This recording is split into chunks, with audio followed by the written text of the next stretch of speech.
Eto na nga't boboto na tayo. Boboto na tayo ng tama. Oh, boto ha, hindi bobo. Ayan, so pumunta na ako dito sa school na kung saan ako naka-assign. Hanapin ko na yung pangalan ko. In fairness, may pa-picture na ngayon si Komalik ko. Di ba? Makikita mo na yung mukha mo. So hanap-hanap kami.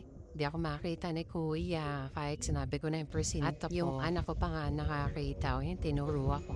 Talagang anak ko dito mawawala ay kilala. So yun nga, number 77 tayo sa precinct na to pero pila pa rin. Konti-konti naman yun sa so, buti na lang madilim din yung pwesto pero talagang tatagaktak yung pawis mo. At sana naman masubit natin yung mga pawis na lumabas sa akin. Kaya doon sa iboboto ko, sulitin mo yung pawis namin. Magtrabaho kayo ng maayos. Charot.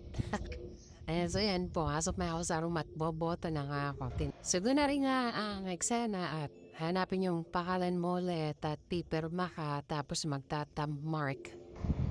So ayan na, binigyan na tayo at sisimula na ang pagpili ng tama, guys. Sana ay tama ang mapili nating lahat. Kung siya sa pagboto ko naman, hindi ko naman iboboto lahat. Hindi naman kailangan lahat kumpleto. Kung ano lang yung nasa puso mo, yung nais mo talagang maupo dyan sa mga bawat posisyon na yan. Sinulit ko na nga, ang bilis lang, matagal pa yung pagpila ko. Siyempre, lalagyan tayo ng ink na to. Ito ang ink na palatandaan na nakaboto ka na. So ayun na, tapos na. Mahaba pa yung pinila ko, guys, sa pagpili ko sa mga binoto ko. And congrats sa mga mananalo and good luck sa ating lahat, guys.